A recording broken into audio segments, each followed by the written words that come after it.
Since you clicked on this video, I think it's safe to assume that you won't be someone like this. Or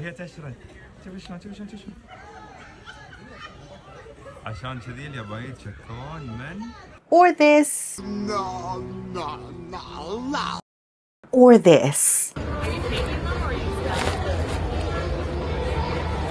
If anything, you want to avoid being like these people at all costs. Don't worry, I got you covered. In this video, I'll be giving you tips on being a mindful tourist in Japan so that your trip ends up being memorable for all the right reasons.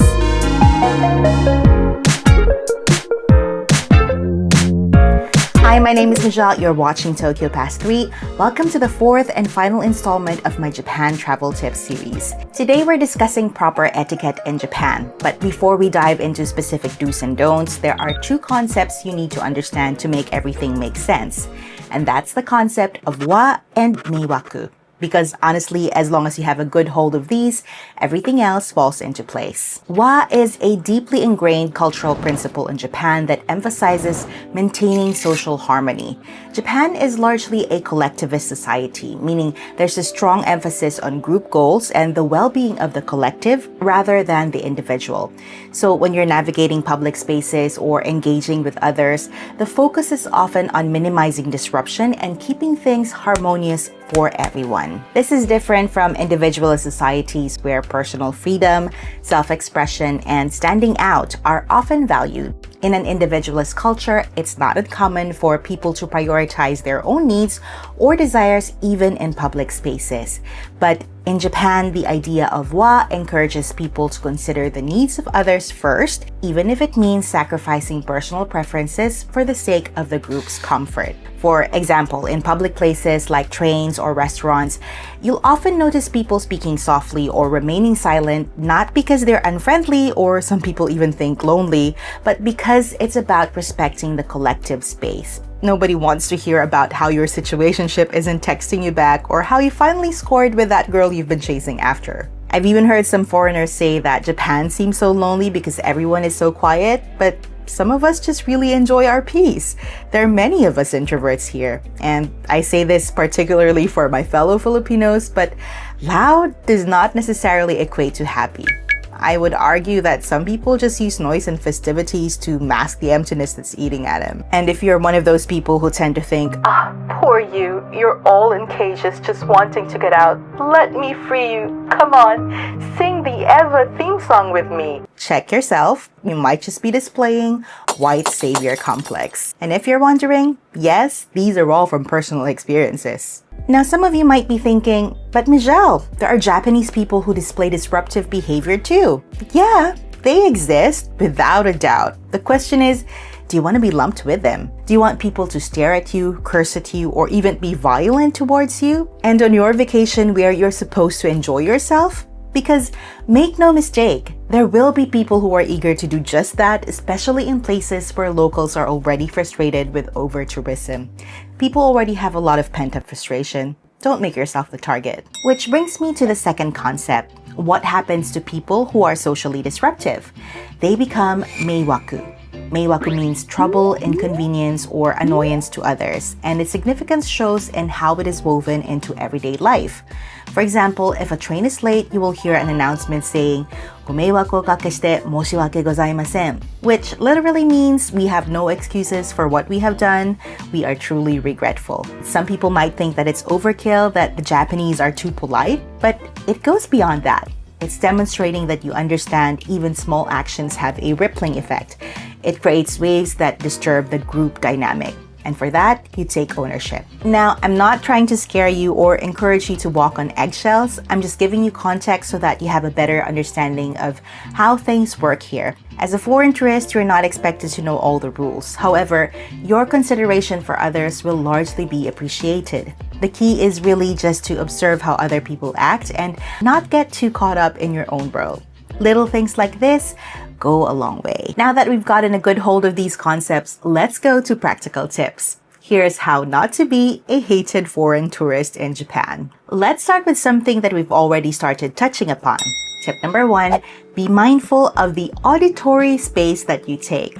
especially in public transportation like trains. Public space is not just physical, it's also oral. You can talk to your friends, have a laugh, etc. I most certainly do. Just keep it hushed.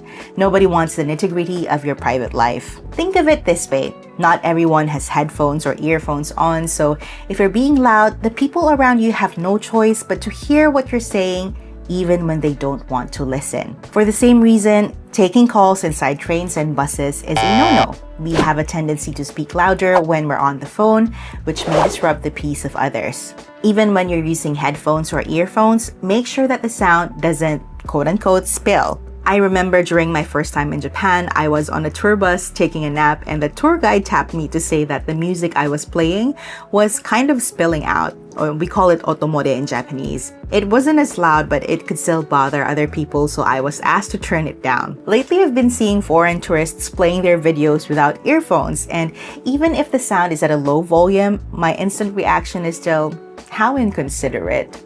Also, this is for my fellow Filipinos. We love to hum or sing, but no matter how golden your voice is, there will always be someone who perhaps doesn't share the same taste in music or just doesn't like your singing. You can sing all you want at karaoke or in your room, just not in public spaces, especially in workspaces. Tip number 2, be mindful of the physical space you occupy. In a recent survey among locals about what they find annoying among foreign tourists, blocking pathways was up there. Japan is a small country with spaces built for relatively smaller people, which is why I would not recommend traveling in big groups. When I was in Kanazawa, there was a group of like 20 plus Italian tourists who traveled together and crowded this very small bread shop. While it is good business for the shop, they were not prepared to handle such a large volume all at once.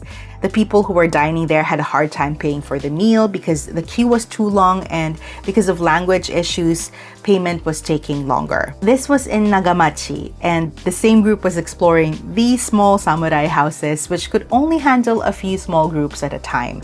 Other tourists weren't enjoying it. The big group itself looked like they were just tired, if anything else. The thing is, it didn't even look like it was a tour group because I couldn't see a tour guide. It was very puzzling. Yes, tour buses are commonplace in Japan. There are plenty of tour buses for Japanese people all the same.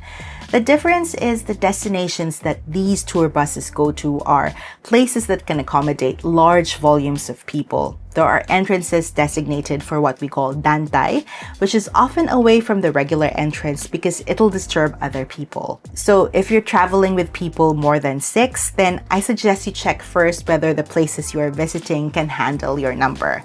That way, it'll be a better experience for everyone. One other way of being mindful of the space you occupy are your luggages. If you're traveling with them on public transportation, make sure that they do not block the entrance or exit. I also see a lot of tourists blocking queues for ticket vending machines. This happens when only one person is buying the ticket and the other has to be with the luggage, which is totally fine. Just don't wait for the other person in the same area where people line up. Better yet, forward your luggage to your accommodation using services like Yamato Kuruneko, and the new one that I saw was like Airporter, I think. That way, you don't have to lug it everywhere you go. Another way you might be obstructing public pathways is when you are standing near the entrance or exit of a packed elevator or train and somebody from the inside is trying to get out.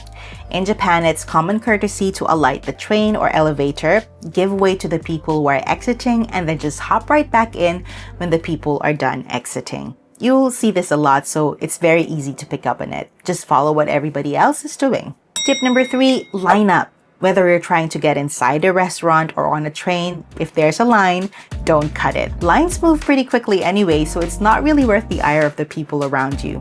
One of the most annoying experiences I've had in Japan is this foreign guy with his friends who was like jokingly trying to cut the line while waiting for a train. He was trying to get ahead of everybody else, and then his friend had to like keep him in line, and he did it repeatedly. It was very annoying. I think this was after a concert or festival where everybody was just tired and just wanted to get home.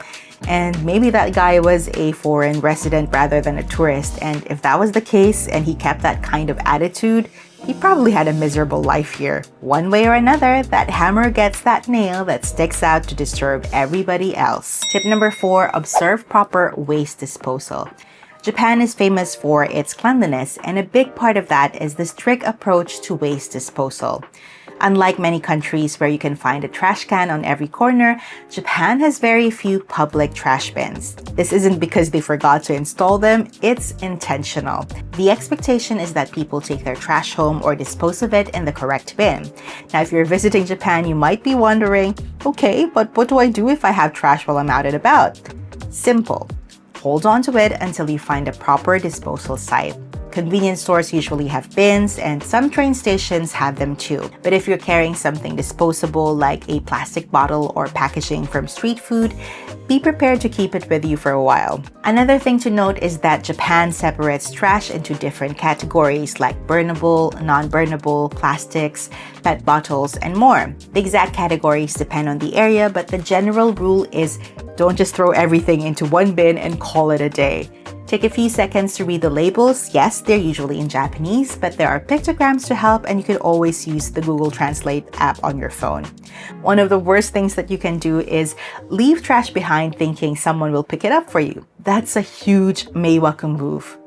People take pride in keeping their environment clean, so don't be that person who ruins it. Tip number 5, remember that Japan is a lived reality for locals, not a fantasy land. If I have to say this in every video until it sticks, I will do so, because Japan is not an anime, it's not a theme park, it's a country where people live and work, and we are not NPCs here to entertain tourists and grant quests. One of the most frustrating behaviors locals deal with is tourists treating real-life places like a playground. This is why we see things like geisha in Kyoto being harassed for photos, or influencers using sacred places as backdrops for their TikToks. There have been cases of people barging into private properties because they want to get a photo of Mount Fuji, for example. Imagine someone entering your backyard uninvited just to use it as an observation deck. Annoying, right? A good rule of thumb is this: if you wouldn't do it at home, don't do it in Japan. Would you chase a celebrity down the street for a selfie? No? Then don't do it to a geisha.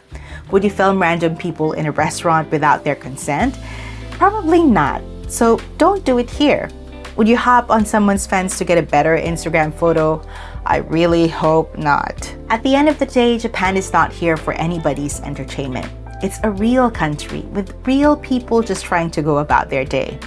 The best way to have an enjoyable, respectful trip is to appreciate Japan for what it is, not for what you imagine it to be. At this point, you might be thinking, whoa, that's a lot to remember, but don't stress. You don't need to memorize every single etiquette rule to have a good time in Japan. If you have a basic understanding of wa and meiwaku and approach situations with consideration for others, you're already ahead of the game. Most locals don't expect tourists to be perfect. We know you're visiting from another country, but what we do appreciate is when people make an effort to be mindful. Small things like lowering your voice in public, respecting personal space, and properly disposing of your trash can make a huge difference in how locals perceive tourists. So relax, enjoy your trip, and if you ever feel unsure, just observe what locals do and follow suit. You got this. Now, if you're coming to Japan during cherry blossom season and want to make sure that you catch them in full bloom, check out this video next, and I'll see you there. This has been Mizhelle for Tokyo Past 3, reminding you to travel slow and with intention. Thank you for watching. Bye!